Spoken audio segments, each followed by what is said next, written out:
Attamoltan kabajamtoota hordoftoota keenya Caayaa odeeffannoo oduuwwan sona miidiyaalee idil addunyaa wabeeffanne kan roobii galgala isin dhageessifna kanneen chaanaalii keenyaaf haarawaa taatan subscribe gochuun maatii keenyatti dabalama odeeffannoo guyyaa akkasuma bira ga'uuf mallattoo qubaa jalqabaa tuquun like taasisaa muraada qabdan sanduuqa yaadaa keessatti nuuf qoodaa yaada keessan calallee dhimma murteessoo qophii keenya ilaallataniif yaada cuunfaa deebii itti laachuuf qophii ta'uu isin hubachiifna hangafoota oduu har'a dursina. Haleellaa Hizbollaan Israa'el kaabaa kutaa Galiilaa fi Qaariyoot Shimoonaa irratti taasisee ija miidiyaalee addunyaa kan hawwateef akkasumas cimina Hizbollaa xiinxalchiisuu bira darbee United States of America sadarkaa yaaddoo guddaa maal jette? Hirriba dhabuu Israa'eloota miila gara bittaa xiyyaarota F-35A kan jedhamanii maaltu geesse teekinooloojii misaa'ilota GPS'n deeggarame humna meeshaalee qilleensa Muusaad cabsuu fi nacaale jetteetiin Israa'el amanuu Hizbollaadha gabaasa qabna. Hamas waraanni Israa'elii dachee Palestaayinota guutumaan guututti bu'uura jalqabaatiin gadi dhiisee bahuudhaan kan walii galuu ta'a jechuudhaan yaadicha eegaa xiinxalee booda deebii itti laachuu isaatii fi sadarkaa misaa'ilota addunyaa dachaa tuqaa 1.8 caala kan jedhame fageenya kiiloomeetira 2750 saffisa ofirra dachaa kallattii caaseffatee humna qilleensa kamuu cabsuudhaaf wanti tokko hin daangessu jedhame. Iraan har'a supersonic faata jechuudhaan gadi dhiisteetiin Tel Aviv jeeqamutti jirti. Washington yaada isii ilkee alanfachuutti jirti. Kabajamtoota hordoftoota keenya Kooriyaan kaabaa dhidhimuu doonii guddaa loltoota 91 ol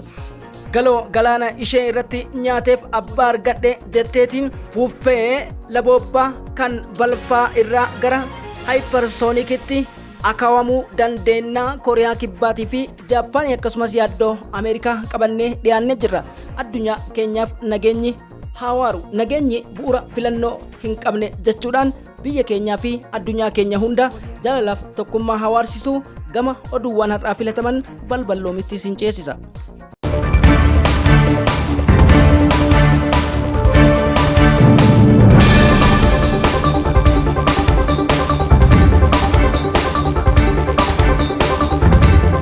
Uwwisa bal'ina heektaara 1,000 olii uwwise haleellaa Hizbollaatiin kutaawwan kibba kaaba Libaanoosiitiin daangeffaman Galiilaa fi Qaariyoot Shimoonaan misaa'ilota diroonota shaahid jedhamaniin laboobbaa dhandhamuu wal qabate dubbiin baha gidduu galeessa gara cidha birootti cehuun yaaddoo guddaa uumuu bira darbe.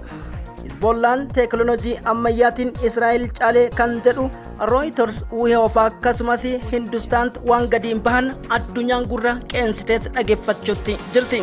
Haa ta'uutii haalli amman kana shamata Israa'eliitiin wal qabsiisee gonkuma ittiin fayyadamne meeshaalee teekinooloojii ammayyaa eega Israa'el daangaa raafaa heera idil addunyaa cabsitee haleeluu eegalteetiin tarkaanfiiwwan ciccimoo ta'an Hawtii Yemanootaatii fi Hizbollaan Libaanoos akkasumas Islamic Resistance Iraaq irraa tarkaanfiin isaan Israa'eliin dhidhimsutti jiran gara kisaaraa gurguddoo geessuu bira darbe Israa'el miila ishii fageeffachuudhaan F-35A kan jedhaman xiyyaarota ammayyaa teekinooloojii United States of America kana dura afurtamoota kenniteef irratti $25 biliyeena 3 kan Ameerikaatiin bituuf walii mallatteessuudha dubbatameeti jira. Maddeen Reuters jedhanitti F-35A humni qilleensa Israa'elii B-61-12 yookiin B-61-12 thermonuclears jedhamuun break defense kamiyyuu dandamachuu kan danda'u akkasumas ammoo thermonuclear humna qilleensa hypersonic baachuu danda'a jedhamuudhaan haala qabatamaa kallattii baha gidduu galeessaa irratti hudhaa seenuun wal qabate jettiiwwan F-35 dabalataa 25 kanneen teekinooloojii humna thermonuclearii baadhachuu danda'an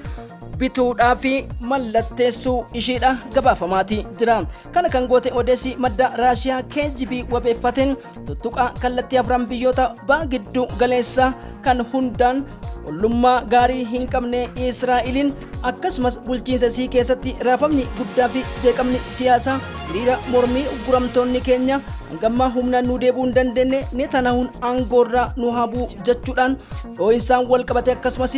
keessoo wal dhibdee walii galuu dhabuu kaabineewwanii fi akkasumas bulchiinsa Muusaad gidduutti Ameerikaa mataan dhukkubuu irratti argama jechuudhaan kan gabaase Al-Arabiyaadha. Tibba Iraaniin haleellaa guddaadha kan IRGdhaan raawwatte irratti boolla meetira 20 qotatanii dhidhiman niikuleeriin narratti dhoowwuu danda'a jechuun lubbuu fi kan baraaran karaa abbaa qabeenyaa biiliyeenara Ameerikaatiin Benjaamin Netanyahuun hangam takka olaantummaan baagiddu galeessaa keessatti teekinooloojiif meeshaawwan ammayyaatiin dhaadannoo afaanii isaanii malee Iraaniin cimtuu akka taate beeka kan jedhe xiinxalaan miidiyaa Aljaziiraa Jaaksan Wiiliyaam akka jedhutti Israa'eliin yeroo ammaan kana haalli qabatamaan isiin keessa jirtu tokko diinagdeedhaan dhibbantaa 21.5 gadi bu'uu isiitii fi hawtiin kallattiiwwan doonii galaanaa Israa'elii akkasumas kisaarawwan gurguddoo noota annisaa fi maddeen boba'aa fi foosfarasii hongeessuun kallattiiwwan imala isaanii harka 4 fageenya irratti kisaaraa hedduu kan qaqqabsiisan Israa'el maadhee diinagdeetiin gadi bu'uudha kan himan. Hizbollaan kana qofa osoo hin ta'in dachee heektaara 1,000 ol ta'u hanga ambulaansiin 30 ol Israa'el saayiraan alaarmiidhaan wacaniitiin lammiilee isaanii baraaruuf adeemanitti tarkaanfii guddaa kan fudhate yoo ta'u Israa'el gaayidid gaadar Iraaniin kenniteef jedhame kun foosforasii humna keemikaala dhaloota balleessus qaba jedhameetiin yaaddoo guddaa fi qorannaan itti taasifamaa jiraachuu maddeen gabaatu. Wal dhibdee bahaa giddu galeessaa irratti kan pirezidaantiin Ameerikaa Joon Baayiden jimaata darbe yaada furmaata jedhu boqonnaawwan sadiin dhiyeesse irratti Hamaas bu'uura jalqabaa fudhatus Israa'el mataa maruu fi hamma Hamaas Gaazaa keessaa maandheen isaa dhabamutti abadan hin ta'u jechuun kakuu fi yeroo qabdee jirtutti Hamaas ejjennoowwan gurguddoo yaadicha bu'uuraa Israa'el booddee ishii fudhachuu akka oolle waan beekuuf jecha jalqaba irratti uguramtoota gadhiisuuf waraanni Israa'el guutumaan guututti dachee Palestaayin Gaazaa gadhiisee akka bahu haal duree kaayyate kana irratti ejjennoo cimuudha maddeen gabaasan. Haa ta'uutii mootummoonni gamtoomaniif akkasumas beekamtii Palestaayinotaa irratti biyyoonni adda addaa yaada kennuudhaaf sanada qophaa'ee fi koreen gamtaa mootummoota gamtoomanii nagaa biyya lameenii yookiin two-state solution jedhamu barbaadu irratti dadhabbii kan gochaa jiru gareen lameen ammas gara teessootti dhufuu akka hin jirre mallattoowwan mul'atan ni jiran kan jedhe Aljaziiraanii addunyaan keettee toora nagaa fi akkasumas dandammii lammiilee qulqulluu dhiigni isaanii akka hin dhangalaaneef taasisaa jirtu gonkumaa abdii kan mursiisu jechuun gabaafameetii jira. Dooniin Kooriyaa kaabaa guddoon loltoota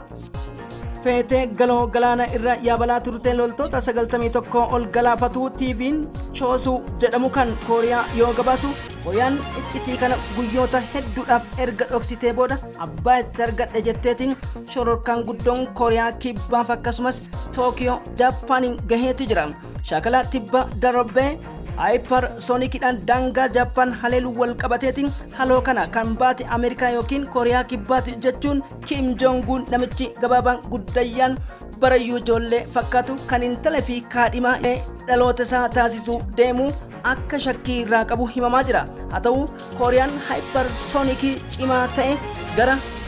Raashiyaatti erguu isiitiin wal qabatee United States of Americaaf neetoon dallansuu guddoo hedduu keessatti akka argamanis miidiyaaleen gabaasuu irratti jiran. Kim Jong-un akka jedhanitti michuuwwan keenya jechuun yoo jedhan Hamaas dabalatee Raashiyaa fi biyyoota hedduu hariiroo Iraaniif Chaayinaa wajjin yeroo ammaan kana hudha baha giddu galeessaa fagoo kan Jaappaanii fi michuuwwan Ameerikaa Kooriyaa kibbaa irratti dhiibbaa gurguddaa geessaa jiraachuu fi odeeffannoo waraanaa tibba kana yaalii adda addaa taasise kan lamaffaa harkaa kuftus ni mataa fi rifeensa addunyaa irratti